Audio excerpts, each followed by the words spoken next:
sua Bíblia em nome de Jesus em Lucas, Evangelho de Lucas, capítulo 17. Lucas 17. Evangelho de Lucas. Abra sua Bíblia, o seu coração para a palavra. Quantos vieram ouvir a palavra de Deus essa noite? Quantos vieram ser transformados? Então tá bom, pega os dois, hein? Tem gente que só vem ouvir, né? Lucas 17:10. Aleluia.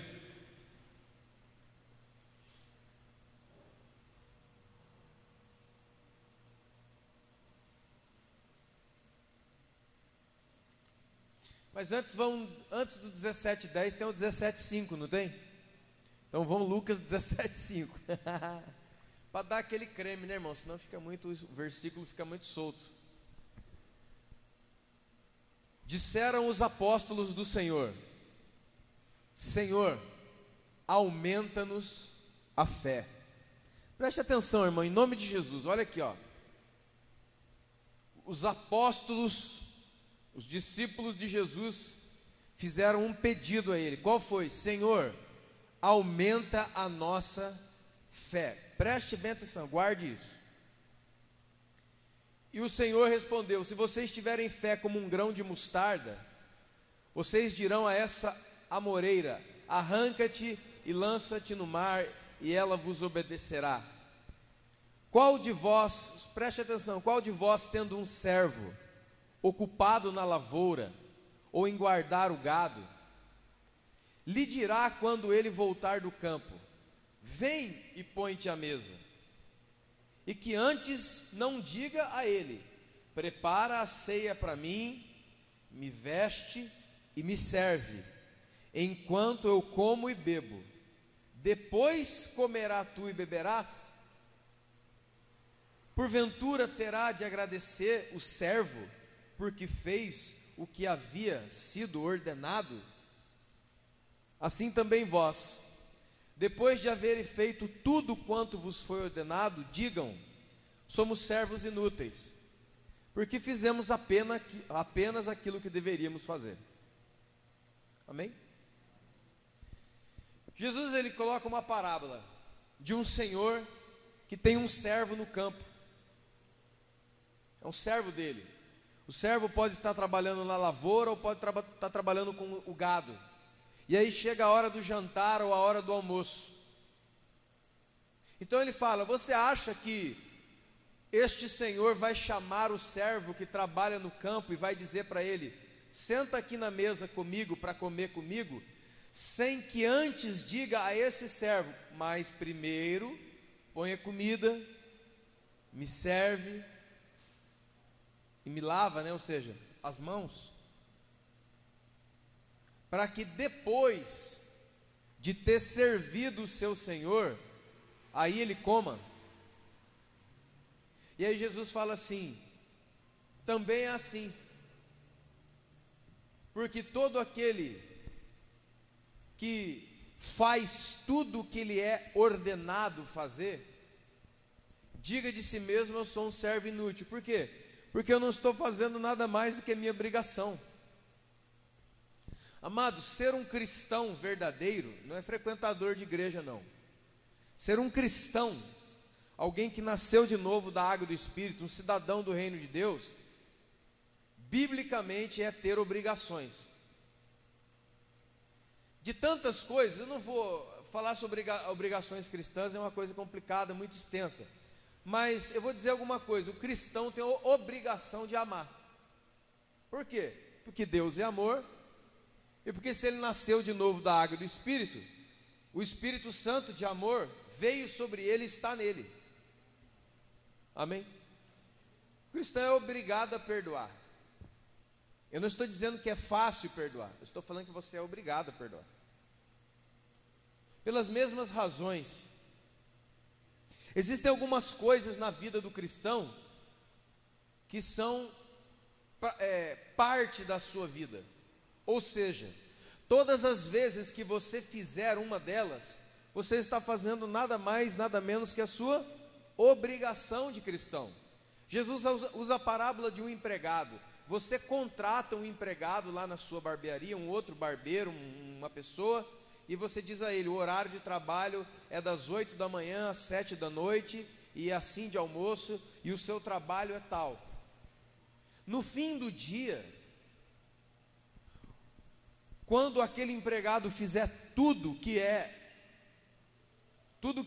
parte do seu trabalho, o seu patrão não precisa, na verdade, agradecer a ele. Por quê? Porque é isso que ele tem que fazer, é isso que ele foi contratado para fazer, e mais, ele receberá salário por isso. Quantos estão entendendo isso, irmãos? Muito simples, né? E Jesus vem dizer assim, então: todas as vezes que nós fazemos aquilo que nós somos obrigados por força daquilo que nós somos, não existe nenhum valor, não existe nenhum medalha, não existe troféu, não existe sabe aqueles quadrinhos do McDonald's, aquele que tem destaque do mês, você viu no McDonald's, esses funcionário do mês? Por que a gente fala isso, irmãos? Porque o evangelho que é pregado hoje, muitas vezes, ele é um evangelho de mimos. Sabe o que é mimos? Pequenos presentes.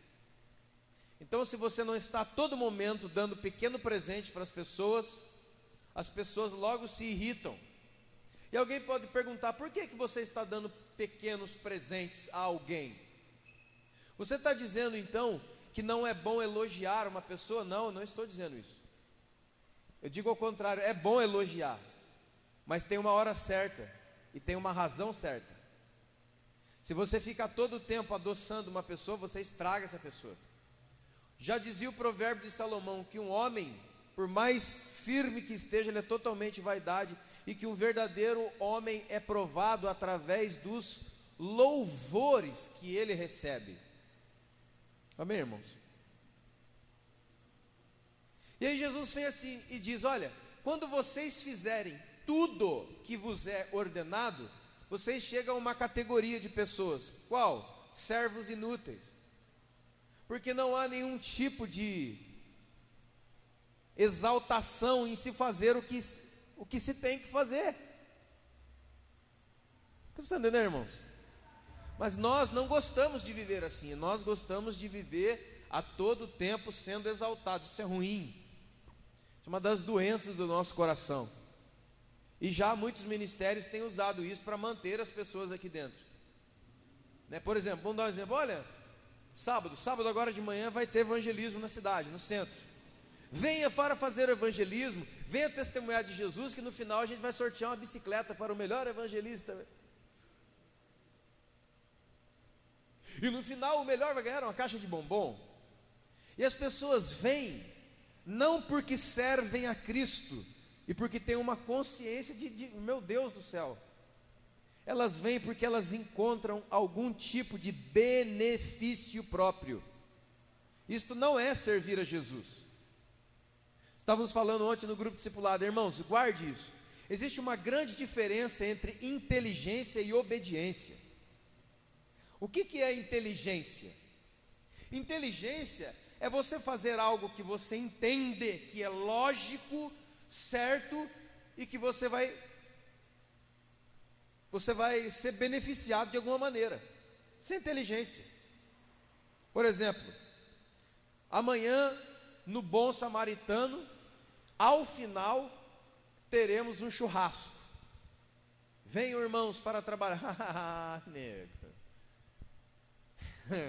Vem, gente, hein? Vem dando glória a Deus, aleluia. Por quê? Porque já entendeu que no final daquele trabalho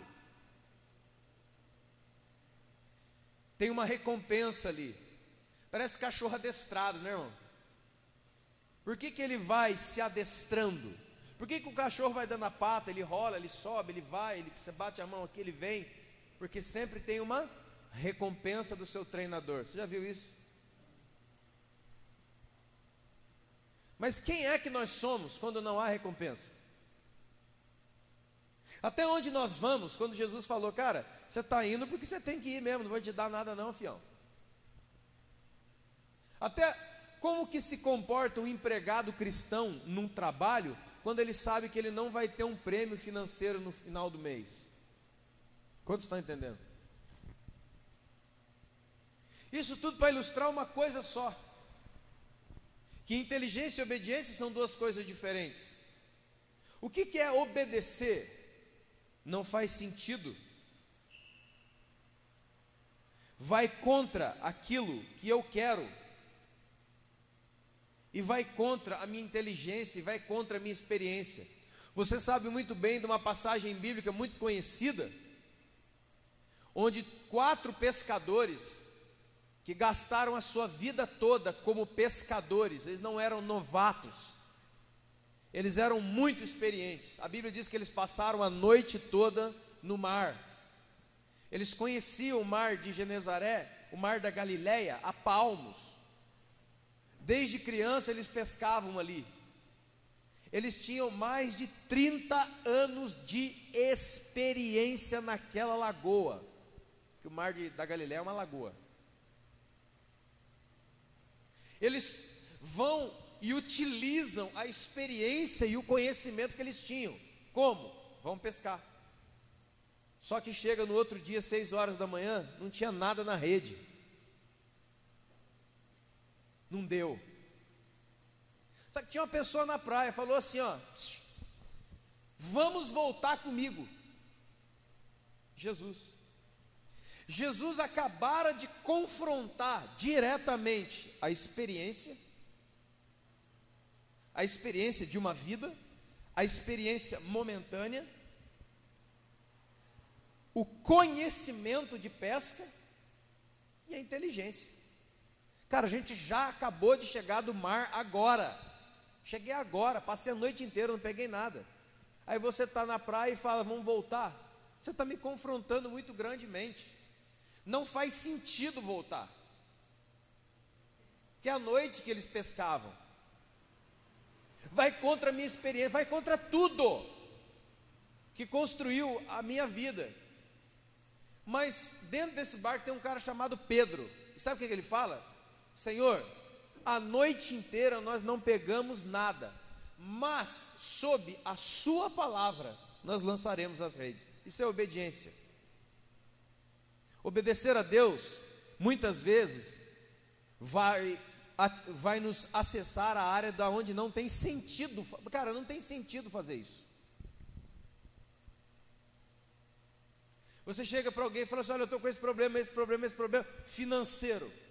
Aí você chega para alguém, sabe o que você faz, cara? Ora. Pá! Já dá um estralo dentro da sua cabeça. Não, você não entendeu o que eu falei. Deixa eu explicar de novo. Eu estou com um problema que eu não tenho dinheiro dentro da minha carteira. Aí a pessoa, tudo bem, ora. Pá! Dá de novo. Só dá estralo. Por quê? Porque tem uma consciência, uma experiência, uma inteligência dizendo o contrário dentro da sua mente. Essa pessoa acha que está louca, ela não está entendendo o que você está falando. Porque você falou 3 vezes que você está sem dinheiro, que você está sem emprego, e ele mandou você ir orar. Uma coisa não tem nada a ver com a outra. A lógica e a experiência e a inteligência diz o quê? Faz o currículo e gasta dias e dias e dias entregando isso na rua. Porque é assim que faz. Eu não estou dizendo para você não entregar mais currículo, por favor. Mas eu estou dizendo que tem algum momento em que Deus pode chamar você na obediência, numa coisa totalmente contrária à lógica, à inteligência e à experiência. Vocês estão entendendo, irmãos? É aí que você é provado, se nós obedecemos a Deus. Jesus falou, se você só faz o que te mandam, você é um servo inútil, porque você está fazendo aquilo que você tem que fazer. Teve um cara na Bíblia, você conhece a história dele muito bem, está até passando na novela Os 10 Mandamentos, Moisés. Você lê a história dos 3 primeiros capítulos do livro de Moisés, você vai ver isso nitidamente, claramente. Moisés, desde que nasceu, já tinha algo de Deus para Deus fazer na vida dele, né? A vida deu volta, ele se tornou um cara de 40 anos, um dia ele matou um egípcio, fugiu do Egito, foi para as terras de Midian, casou com Zípora, teve família, o sogro dele encheu ele de dinheiro, de ovelha. Ovelha naquela época e gado é muito dinheiro. O cara estava, ó, realizado. Ninguém para me perseguir, casei com uma mulher, já tenho meu filho, o meu sogro está na minha banca e me ama, e tudo que é dele é meu, já está velhinho, já vai dobrar o cabo da Boa Esperança, é tudo meu. Certo? Mas teve um probleminha, né, irmão? Sabe qual era o nome do problema de Moisés? Deus. Ai, Deus não é problema para ninguém. Cara, lê a Bíblia. Já leu esse livro? Deus é um problemão para quem não o entende, não o conhece e não o deseja. Porque Moisés estava na dele, irmão. Lê lá para você ver. Moisés estava pastoreando, ele estava já de boa. Ele alcançou o sucesso da vida de um homem naquela época. Dinheiro, terra, família e reputação. Aí uma ovelha entra no monte. Ele vai lá, uma moita, um arbusto, uma sarça está pegando fogo. E aquilo ali começa a falar com ele: ô Moisés, tira a sandália do seu pé, porque o solo onde você está pisando é santo, cara. E é o seguinte, Moisés, eu sou o Deus de Abraão, Isaque e Jacó, eu sou o Deus dos seus pais. E é o seguinte, Moisés, a partir de agora, acabou suas férias, acabou de ficar na banca do sogro, você vai voltar para o Egito e vai enfrentar sozinho o maior exército daquela época. É a mesma coisa, irmão, Deus mandar o Diego ir lá enfrentar Barack Obama nos Estados Unidos, é a mesma coisa. Ao Moisés: ah, Senhor. Aí ele começa um monte de desculpa. Ah, mas eu não posso ir. Ah, porque eu não sei falar. Ah, não sabe falar? Eu vou colocar o seu irmão Arão junto com você, ele vai falar. Ah, mas ele não vai deixar o povo ir. Por um braço poderoso ele vai deixar o povo ir, Moisés. Ah, mas eu vou dizer: quem que me mandou? Eu sou, te mandou, Moisés. Moisés vai saindo fora. Quantos estão entendendo, irmão?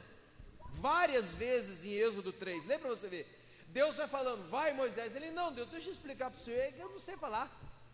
Você escolheu a pessoa errada. Não, mas eu vou mandar o seu irmão com você. Ah, é, Deus, tem outro problema, esqueci de dizer. O faraó lá é meio durão, não vai deixar o povo não. Vai sim, Moisés, eu vou com você com mão poderosa. Ah, Deus, mas sabe que tem outro? Por isso eu esqueci, essa o senhor não sabia. Ele começa a dar um monte de desculpa para Deus, de uma tal maneira, irmão, que Deus, no meio do capítulo, ele se enfurece com Moisés. Fala: Moisés, é o seguinte, você não está entendendo.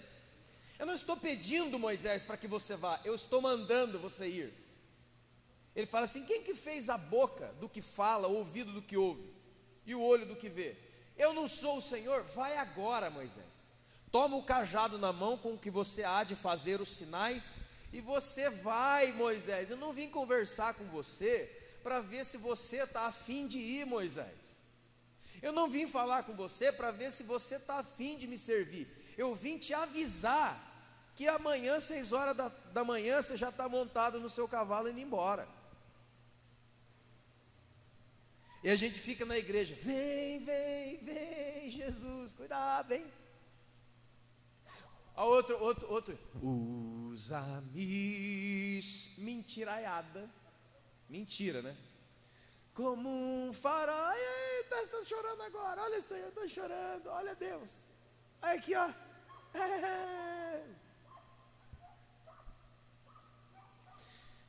Enquanto eu tenho um livro na minha mão e você tem na sua mão, de homens e mulheres incríveis, chamado Bíblia, de homens e mulheres que não eram perfeitos, mas eles eram incríveis, chamado Bíblia. Hoje, a fé em Jesus Cristo e o poder do Espírito Santo se reduziu ao quê? Cultos 2 vezes por semana e fazer uma força danada para a gente conseguir derramar uma lágrima. Aí a gente chora no culto, a gente sente bem. Ô, rapaz, hoje foi tremendo. Por quê? Chorei. Ora, irmão, você quer chorar no culto? É fácil. Eu ajudo você. Depois no final você faz uma fila aqui, ó, e tira o seu calçado, põe o seu pé para frente. Eu vou com com a sola, com essa parte, faça assim no seu dedão. Você vai chorar todos os cultos.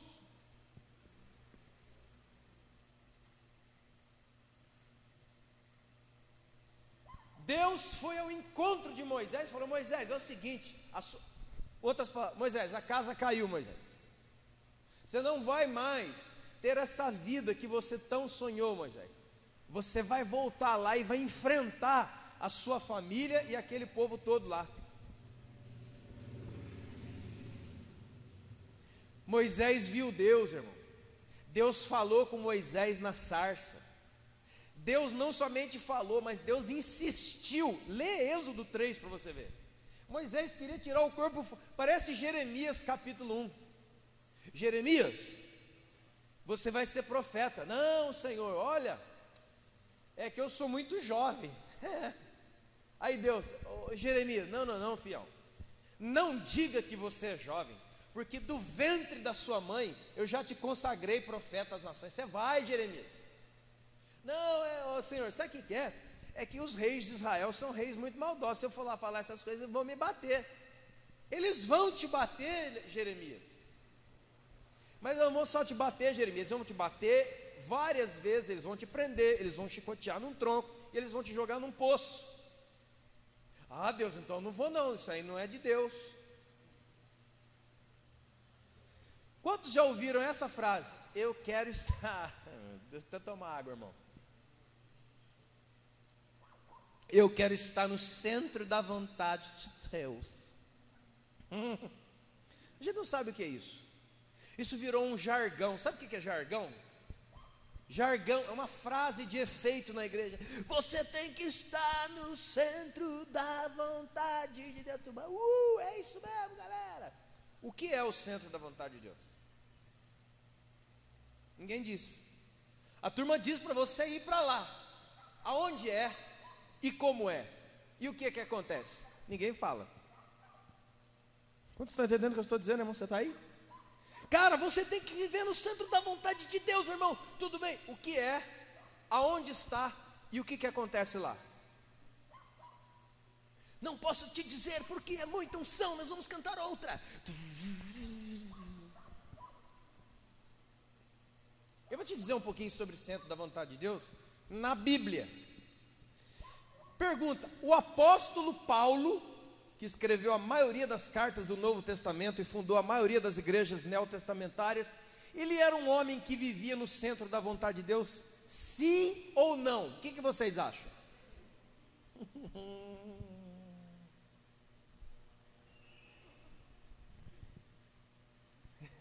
Vocês acham que Paulo vivia no centro da vontade de Deus, irmãos?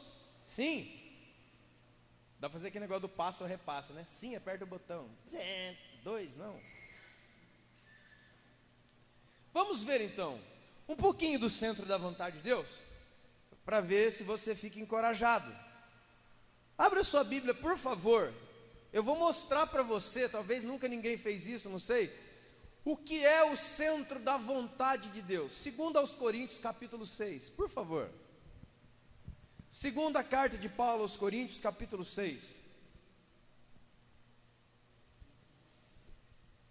Ah, o Evangelho, como é diferente das conversas. Porque há muitas pessoas que têm abandonado o Evangelho, porque é um Evangelho fraco, é um Evangelho mentiroso, é um Evangelho sem participação com Deus, é uma história bonita. E hoje o culto é 7 maneiras de ser abençoado, é hoje, gente. E vamos fazer 7 quintas, Fátima, hoje você vai receber. Parece o cara que fica na loja 100. Eu não estou dizendo que Deus não é galardoador daqueles que o buscam. Deus dá recompensas, Deus dá coisas, irmão. Deus dá fruto do Espírito, Deus dá unção, Deus dá coisas, Deus dá cura, Deus faz o que Ele quiser, amém? Mas esta não é o centro da vontade de Deus, isso é o que Deus pode fazer. Olha o centro da vontade de Deus, nós falamos que o apóstolo Paulo estava no centro da vontade de Deus, amém? Segunda de Paulo aos Coríntios, capítulo 6, verso 4. Pelo contrário, em tudo nós nos recomendamos a nós mesmos, como ministros de Deus.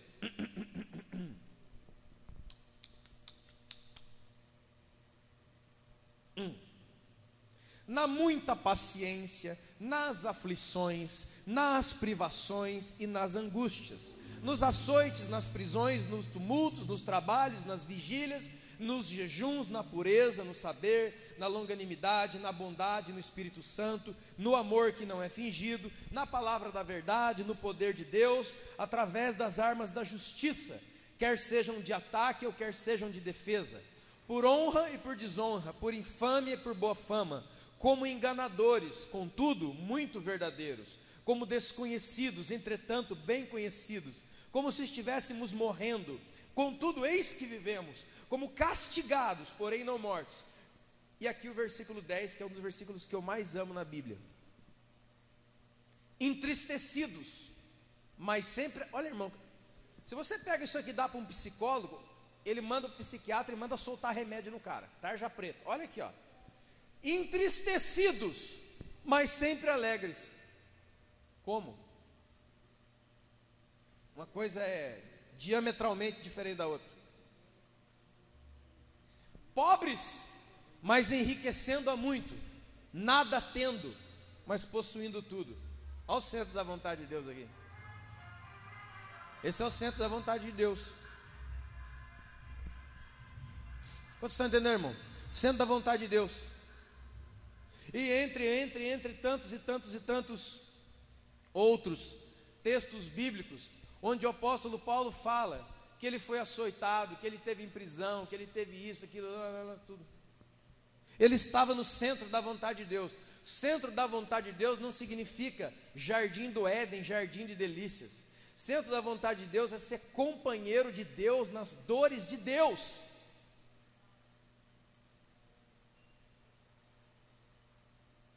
Ah, Deus não tem dores não. Ah, não? Jesus chorou 2 vezes. Por que Jesus chorou então?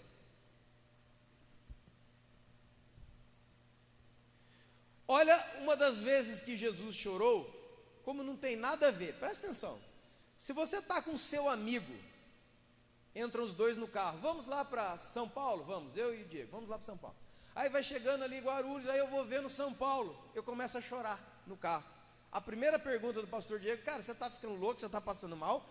Não, cara, eu estou chorando porque eu estou vendo São Paulo. Você vai chorando, você é louco, você está doido? A gente chora por um monte de coisa, mas vendo uma cidade ninguém chora. Que isso? Que história é essa? Você vai ali no mirante de Ubatuba, você olha lá o Ubatuba lá embaixo, você começa a chorar. Assuma interna você. Por quê? Por que Jesus chorou quando ele viu uma cidade chamada Jerusalém? Porque ele sabia que o centro da religiosidade daquele tempo era um centro de morte, de gente que vivia no meio da religião, mas estava morto por dentro. Então ele chorou. Jesus era uma pessoa afetada pelo seu meio. Escute bem, o apóstolo Paulo diz aqui mesmo em 2 Coríntios a seguinte coisa: que nós não devemos andar por vista, mas por fé. E que nós não devemos nos deixar contaminar por aquilo que nós vemos, vírgula, que pode nos contaminar e nos desanimar. Você não deve deixar nada daquilo que você vê, ouve e está à sua volta te contaminar e te desanimar. Mas seu olho tem que estar aberto, porque do outro lado da mesma moeda, você tem que ser tocado e você tem que ser afetado por aquilo que você vê. Daí vem aquele ditado: o que os olhos não veem, como tem crente cego. Os nossos corações não estão sentindo mais nada, então é porque nós não estamos vendo algumas coisas.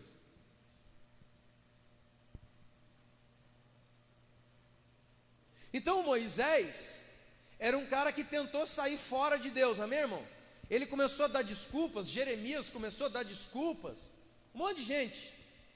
Não, Deus, não envia eu não, envia outro homem de Deus aí que eu estou vendo que vai ter bambuzada lá, não quero ir não. Era Deus falando com ele face a face, Deus falava com ele e ele tentava sair fora. Esse é Moisés. Agora você já viu falar de um cara chamado Neemias, não viu? Quantas vezes Deus falou com Neemias, você sabe? Nenhuma. Deus jamais apareceu para Jeremias, nem Deus, nem anjo, nem sonho, nem nada. Neemias era um homem comum. Ele trabalhava de copeiro do rei na cidade de Suzã, na Babilônia. Ele era um cara que servia a mesa com a sua bandeja. E de vez ou outra provava a comida do rei para ver se não estava tentando envenenar o rei. Esse era Neemias. Nenhum anjo nunca apareceu para Neemias. Ele nunca deitou como José e teve sonhos do futuro, não. Ele não teve sonho, nenhum profeta falou com ele, nenhum anjo apareceu. Deus não fez pegar fogo em arbusto, nem em árvore, nem em matagal, nem nada. Neemias, aos nossos olhos, é um cara seco. É um cara meio sem graça, porque o da hora é o Moisés. Olha o mato pegando fogo, meu, oh, glória a Deus. Isso é o fogo, esse é o manto, cara. Olha aí o mato pegando fogo, Deus falando, ele falou que ele é o grande eu sou. Ele me deu um cajado, cara, eu jogo no chão, ele vira cobra, eu pego, ele vira pau de novo. Eu estou cheio do poder, cara. Deus me deu poder, Deus falou que vai ser comigo, Deus me deu, cara, Deus me encheu de munição. Esse é Moisés. Mesmo Deus falando com ele diretamente, dando munição para ele, entre aspas, ele queria sair fora. Deus teve que obrigá-lo. Neemias capítulo 1. Neemias estava lá no trabalho dele, lá em Suzã, na Babilônia, servindo a mesa do rei, como sempre. Aí chega um conterrâneo seu, um homem chamado Anani. O Anani faz um comentário com ele. Qual é o comentário? Seguinte, cara, você ficou sabendo de Jerusalém? Não. Acabaram com a terra dos nossos pais. Ele, como é que é? Jerusalém, derrubaram os muros de Jerusalém, queimaram as portas de Jerusalém, levaram o nosso povo preso, e o que não levaram preso está dentro da cidade, passando fome, desanimado e com depressão. A hora que o Neemias escutou isso, ele foi afetado. Enquanto Moisés tinha uma revelação, Neemias não tinha revelação nenhuma. A única revelação que Neemias tinha era a notícia dada por um homem chamado Anani. Não foi Deus que apareceu, o anjo Gabriel, Miguel, sei lá que não apareceu ninguém para Neemias. Nenhum profeta falou com ele assim, diz o Senhor Deus de Israel: ó Neemias, sai pois agora de Suzã e vai para uma terra. Não. Ele ainda é empregado, servia a mesa. Mas quando ele ficou sabendo que os muros da cidade estavam todos arrebentados, aquilo lá afetou ele, aquilo lá tocou nele. Deus tem falado nos cultos, nos montes, nos livros, na Bíblia, nos quartos de oração, nos momentos de jejum, nos momentos de louvor, com muita gente, mas não tem sido bastante. As pessoas estão se desviando de Deus, como Moisés também fez um dia. Quantos cultos você já fez? Quantas vezes Deus tocou em você? Quantas vezes você ouviu a voz audível do Senhor na sua mente, no seu coração? Quantas vezes um profeta veio falar com você? Quantas vezes a profecia maior que a Bíblia falou diretamente com você? E você fala, cara, Deus está falando, é comigo mesmo. Mas o que a gente faz? Epa. Poderíamos falar como falaram para Jesus: venha para a minha ceia, diz o Senhor. Eu não posso, comprei 2 juntas de bois, tenho que ir lá ver como é que está. Venha para a minha ceia, diz o Senhor, não posso, me casei agora, não vou perder essa bocada. Venha para a minha ceia, diz o Senhor, não posso, que eu tenho que visitar o meu pai. E a Bíblia diz que um por um foram dando as suas desculpas para não atender o chamado do Senhor. Moisés teve uma revelação clara de Deus, Neemias não. Neemias teve uma notícia. É como você vir a um culto de fogo, essa coisa toda, você vai, e aí vem um homem de Deus e fala assim, ó, Deus está falando assim para você, assado, e você, nossa, oh aleluia, glória a Deus. E no outro dia, sabe o que acontece? Nada. E aí você vê um outro irmão, lá na fábrica, lá no seu trabalho, lá em casa, ele pega o jornal da cidade, e ele abre nas notícias policiais, por exemplo, e ele fica sabendo quantos assassinatos ocorreram em Pindamonhangaba esse fim de semana. Sabe o que acontece com ele? Ele chora. Você está entendendo, irmão? E ele vê o estado da sua cidade, ele vê o estado do seu país, e sabe o que acontece? Ele chora. A Bíblia diz que quando Neemias ouve isso, sem revelação de ninguém, sem anjo nenhum, a Bíblia diz que ele começa a chorar, ele pranteia, e ele jejua, e ele ora. Ah, já sei, jejuou e orou à tarde, ele tirou o café. Não, irmão, 6 meses. Porque ele começa isso no mês de Nisan, no 20º ano. Nisan é o primeiro mês do calendário judaico, é o mês que corresponderia mais ou menos ao nosso abril. Em abril ele tem a notícia.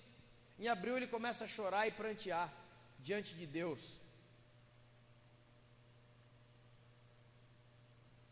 Perdão, irmãos, esse é ele começa a orar no mês de Quisleu. É o 9º mês do calendário judaico. Esse é Neemias 1:1. Neemias 2:1. No mês de Nisan, ele estava diante do rei. E o rei foi favorável a ele. 6 meses. 6 meses ele ficou com aquele encargo dentro do peito. Quantos anjos foram lá? Nenhum. Quantas pessoas foram lá entregar a palavra? Nenhuma. Quantas vezes Deus apareceu a ele em sonho, visão, revelação? Nenhuma. Neemias estava seco com uma notícia que não o deixava dormir. Qual era a notícia? Cara, quebraram com a minha cidade, arrebentaram com a minha cidade. Neemias foi afetado de uma maneira que Moisés, com toda aquela revelação, não foi.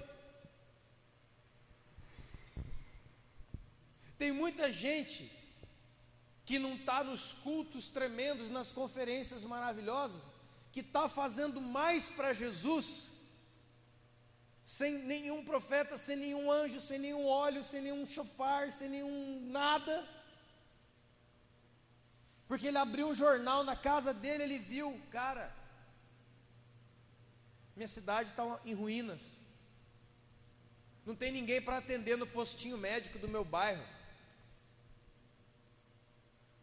enquanto multidões estão nas igrejas ouvindo Deus falando um atrás do outro, e eu não consigo me movimentar de jeito nenhum. Quantos estão entendendo, irmãos? Neemias não tinha revelação sobrenatural de Deus, mas ele foi afetado por aquilo que ele viu, aquilo que ele ouviu, aquilo ali mexeu nele, e ele começa a se movimentar, porque ele queria agora o favor do rei para ir para lá, e ele consegue, Deus concede o seu favor, e ele concede materiais, cartas para ele passar, e ele chega em Jerusalém, e ele vê tudo aquilo, e ele anima o povo, ele levanta um exército, e aí foi tudo de boa. Não, ele teve inimigos. Pessoas se levantaram para parar a obra que Neemias queria fazer. É um versículo áureo de Neemias capítulo 6, né? Diz para eles que eu não descerei, porque eu estou fazendo uma grande obra, eu não posso me ocupar com nada agora.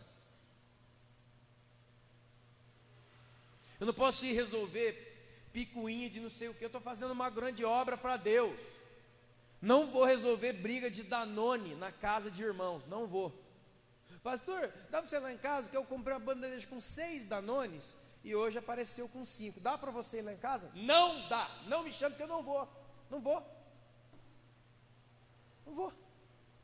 Ou você pega e come os outros 5 Danones, ou você vai lá e compra mais 2 bandejas e mata os outros de comer Danone. Se vira, cara. A igreja hoje parece que virou um centro evangélico de prestação de serviço de pessoas incompetentes que não conseguem mais resolver as coisas mínimas da vida. Pastor, eu estava varrendo a minha casa, a vassoura quebrou. O que você acha que é? Se não for cupim, você não sabe varrer, você deitou em cima da vassoura e quebrou a vassoura. Dá para você ir lá orar, porque eu acho que não dá para eu orar. Não dá. Não vou. Então eu vou procurar outra igreja que as pessoas oram lá na minha casa para a vassoura. Por favor, irmãos. Tem sempre uma igreja perto de você, ensinando mentiras, e uma coisa que pode ser qualquer coisa, mas o evangelho de Jesus Cristo não é. Que eu vejo aqui um Deus sério, eu vejo aqui um Deus comprometido, eu não vejo um Deus que está improvisando na história, eu vejo um Deus que tem um plano, eu vejo um Deus que nos chamou antes da fundação do mundo, eu vejo um Deus que enviou o seu Filho para morrer por nós, para a gente ficar lidando com um brigadeiro. Agora, o que isso tudo tem a ver comigo? Bom, caiu, como diz o velho ditado, escapou da frigideira, cai no fogo. Não sei quantos aqui estão na frigideira. Qual é a frigideira? O que é que Deus tem falado com você e você não faz? Pergunta é, por que você não faz, cara? Você quer comprar uma briga mesmo, né? Existem muitas pessoas nas igrejas pedindo aos seus pastores e líderes que orem por eles, mas nada acontece, e a gente não sabe por quê, mas eu vou te dar a resposta. Porque nenhum pastor, apóstolo, mestre, evangelista da face da terra tem poder de tirar de você a mão de Deus que está sobre você. Assim, ó. Eu não tenho como repreender em nome de Jesus um tratamento de Jesus na sua vida. Ele vai tratar você, ele vai arrastar você pelo chão, cara. Deus não faz isso não. Irmão, lê a Bíblia. Deus faz, hein? Então dá um exemplo, pastor. Eu quero exemplo do Novo Testamento. Facinho, o apóstolo Paulo. Eu vou fazer o que eu quiser. Paulo, é o seguinte. Jesus aparece para Paulo e fala assim para Paulo, Paulo, é o seguinte, dura coisa para você é tentar recalcitrar, ou seja, reagir contra um anzol que está no meio da sua boca, contra os aguilhões, que são aquele anzol de 4, garateia, chama, né? Aquela coisa. Paulo, eu quero usar você, Paulo, você não vai para outro lugar, você vai ser o apóstolo Paulo. Aí, Senhor, não pode. Lembra, Jeremias queria casar, lembra essa Bíblia? Lembra para você ver? Jeremias apaixonou por uma irmã lá, irmã de fogo, abençoada.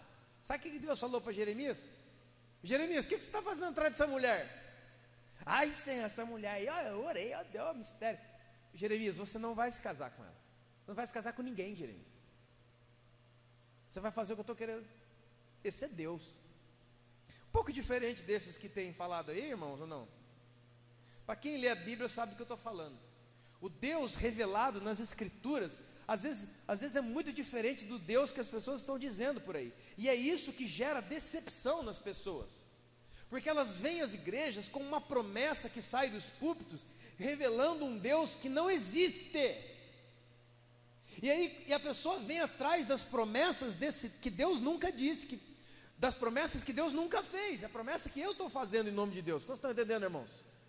Aí a promessa não acontece, e a pessoa faz 60 milhões de campanha, pula de um pé só, compra óleo de Israel, compra óleo óleo de figo de bacalhau, ela compra óleo de bicicleta, ela compra óleo de botar em moto, não acontece nada. Sabe por quê, irmão? Porque não foi Deus, o Senhor, que disse, sou eu que estou dizendo em nome de Deus o que Deus não disse.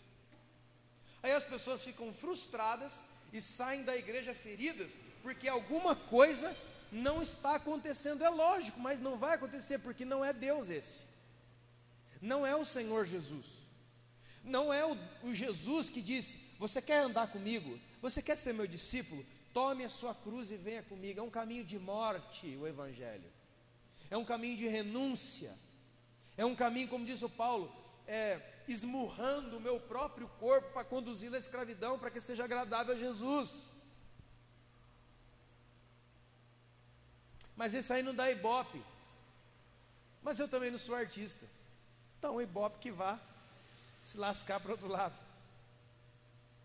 Moisés ouvia Deus, Moisés via Deus, Moisés tinha poder. Quais foram os milagres que Neemias fez? Diga um para mim. Nenhum. Quais foram os sinais, maravilhas? Quantos demônios Neemias expulsou? Quantas pessoas Neemias curou? Então Neemias é um cara sem graça. Aí vamos ler a história dele, mas eu quero ler a mesma história de Elias. O Elias, se Deus não tivesse vindo buscar ele numa carruagem de fogo, o Elias tinha sido devorado por Jezabel, porque Jezabel já estava na bota dele já. Ele já estava caído, ela estava pedindo a morte, numa caverna. Eu não sou melhor que ninguém, eu quero morrer. Eu vou dormir aqui. Deus tem que mandar anjo atrás do cara. Rapaz, levanta, rapaz, você é profeta, levanta daí, come pão, bebe água, seu caminho é sobremodo grande. Várias vezes Deus teve que mandar, várias vezes Deus teve que ameaçar. Deus não fez isso não. Davi, não conta o povo. O Davi foi lá e fez o que, irmão? Contou o povo. Irmão, é brincadeira, né, irmão? É muito eu e você mesmo, Davi. É? Então beleza. Estou mandando um anjo de juízo, Davi, com espada desembainhada em cima de Jerusalém, em cima da sua casa. Lê a Bíblia para você ver. Irmão, a perna do Davi amoleceu na hora. E a Nossa Senhora dos Evangélicos, e agora o que eu vou fazer? Aí ele foi lá montar o altar, e ele olhou para o céu e o anjo estava aquela. Aí Deus falou, para. Ele, para botar o Davi na linha. Para botar o Davi na linha, Deus enviou o profeta Natã. Foi lá e falou o seguinte, cara, Deus está vendo tudo que você faz, a sua casa caiu. Davi ia ficando pianinho. Deus várias vezes teve que fazer um monte de coisa para consertar a rota dos caras que faziam um monte de milagres e coisas aquela outra. Deus teve que enviar Paulo em Gálatas capítulo 2 para repreender o apóstolo Pedro na frente de todo mundo, porque quando ele estava com os judeus ele era um, e quando ele estava com os gentios ele era outro. Levanta o Paulo e falou, cara, você é duas caras, velho. O Paulo chamou o Pedro de duas caras.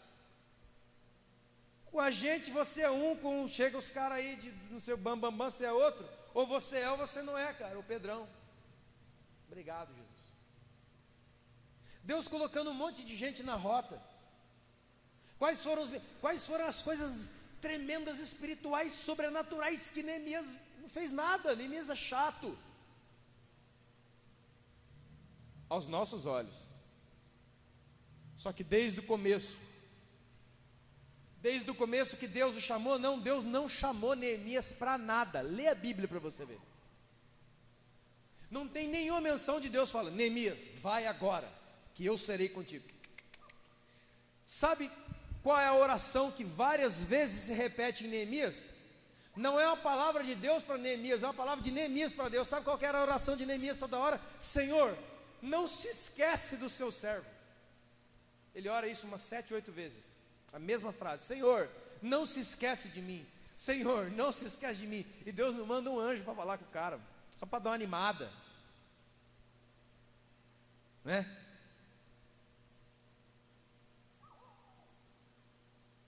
Isso vai de encontro com aquilo que você e eu entendemos como sobrenatural. Neemias opera num nível natural, mas ele é totalmente sobrenatural. Ele está além nessa questão ele está além de Moisés, porque Moisés viu um monte de coisas espirituais incríveis.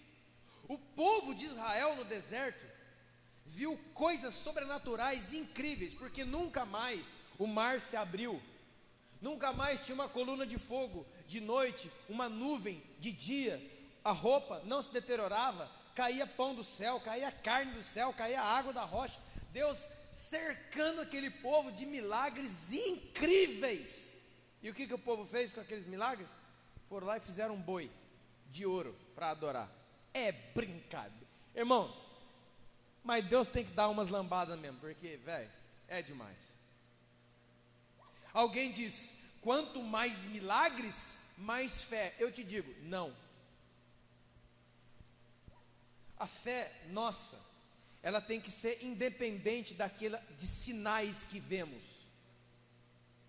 O próprio Jesus diz assim: bem-aventurado aqueles que não viram, que não me viram, mas que vão crer em mim. Sou eu e você. Uma coisa é você acordar de madrugada meio assustado com um pesadelo e olhar para o lado, sabe quem está dormindo do seu lado? Jesus. Não é sonho não, você põe a mão nele assim: ai Jesus, você está aí? Ai, eu tive um sonho agora. Qual foi, meu filho? O senhor que estava uma pipa, aí veio um outro com uma pipa de dragão, cortou a minha pipa. O que será que é isso, Jesus? Jesus assim, ó.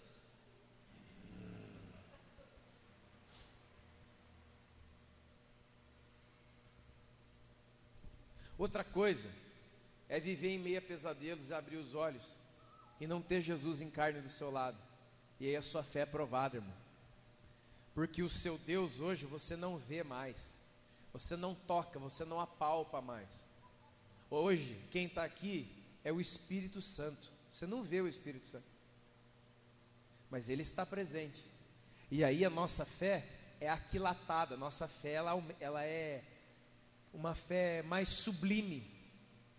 Aí ela verdadeiramente é fé. Porque segundo Hebreus, a certeza das coisas que nós não. Neemias não viu nada, mas ele teve uma fé incrível, irmão. Porque ele foi lá, peitou aquela obra e ele fez diferença. E não foi só a cidade de Jerusalém que ele reconstruiu, não. Ele trouxe de volta junto com Esdras o livro da lei. E ele trouxe o culto, ele restaurou a nação de Israel inteira. Isso é um milagre, sem ser milagre. A gente precisa a gente precisa redefinir a palavra milagre. A gente precisa redefinir a palavra sinais. Jesus falou em Mateus 7, olha, em teu nome fizemos isso, expulsamos demônio, falamos nova língua, profetizamos. Cara, vocês não conhecem vocês não, vocês vão todos para o inferno. Muitas pessoas andam buscando dons. Eu vejo poucas pessoas pedindo: Senhor, me dá mais amor, porque a palavra diz que o amor é o dom supremo. O amor é o maior dom de todos. É esse que eu quero. Tem muita gente fazendo sinais sem amar ninguém. Tem muita gente fazendo caridade sem amor. Tem muita gente dando comida na rua por desencargo de consciência, e não porque ama aquela pessoa, e Deus sabe. E a pessoa também sabe. E você também sabe. Se alguém vem para sexta-feira trabalhar no Bom Samaritano, eu já fiz a minha parte dessa semana, você está totalmente enganado com a obra de Deus.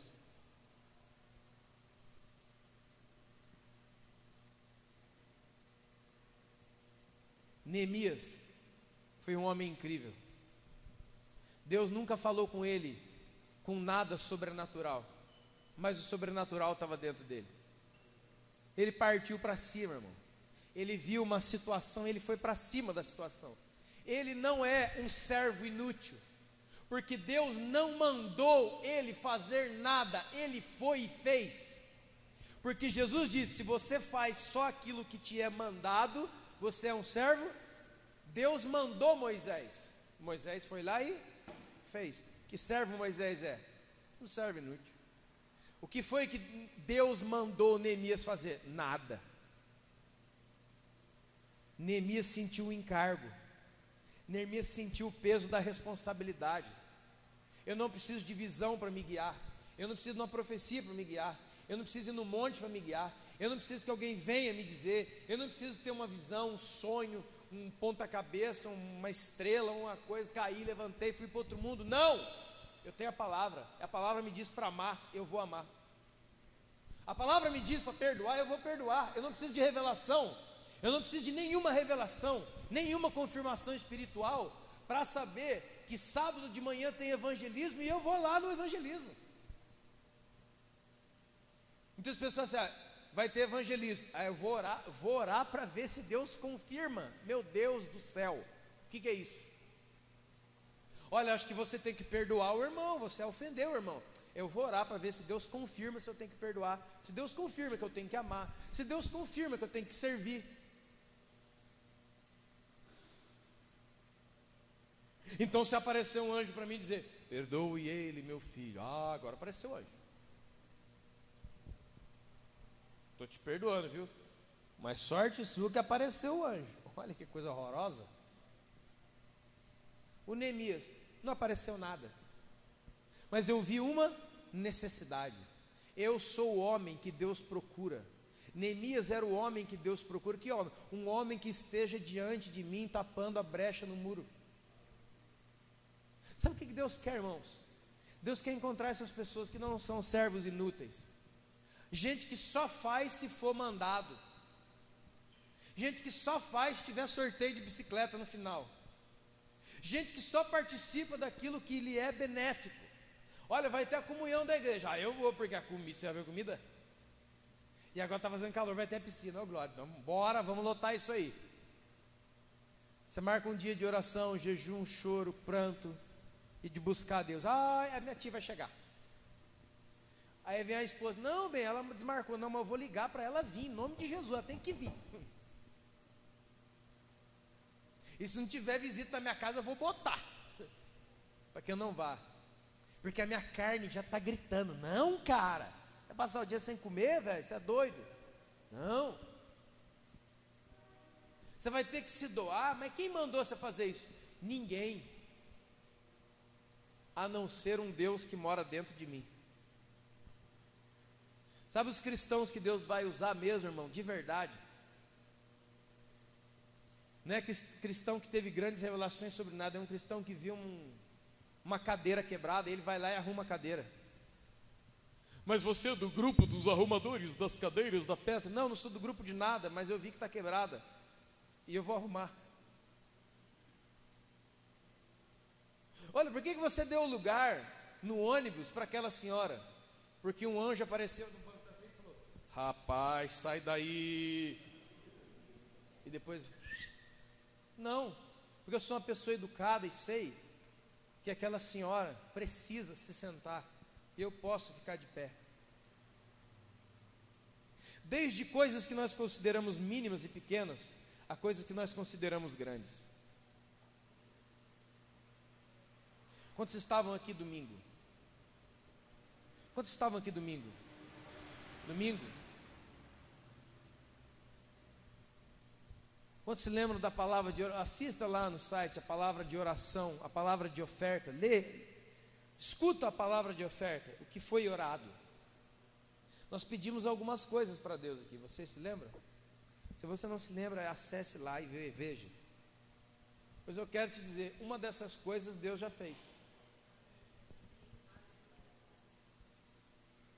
Uma dessas coisas Deus já, na terça-feira, eu ganhei na Mega Sena sozinho, irmão. Só que é uma Mega Sena ao contrário. Em vez de eu ganhar não sei quantos milhões, eu vou ter que pagar não sei quantos milhões. Ah, então isso não é prêmio. Depende, você está no centro da vontade de Deus? Hã? Ah, pessoas crentes, mas isso aí vai dar muito trabalho. Isso aí vai acabar com a sua vida. O que é que tem o poder de acabar com a minha vida? Só uma coisa: pecado. O resto só me faz viver mais intensamente para a vida eterna. Como é que vai acabar com a minha vida se eu tenho vida eterna em Cristo Jesus, irmão? É uma questão de criar. Aí nós estamos falando para crente ou para incrédulo nas igrejas? Não sei mais. Mas eu vou dizer para você, o tempo de Neemias chegou. O tempo de nós sermos usados como restauradores de muros caídos. O tempo de nós levantarmos as portas que foram queimadas, dos lugares que foram assolados, dos lugares que foram destruídos. Ah, você está falando profeticamente? Estou, mas eu estou falando profeticamente agora, hoje à tarde, amanhã cedo. Quantos estão entendendo? Se você ainda não está entendendo, você já vai entender rapidinho que você está no meio disso. Amém? Como diz, né? Dura esta palavra, quem a pode suportar? Aleluia. Feche os seus olhos aí onde você está.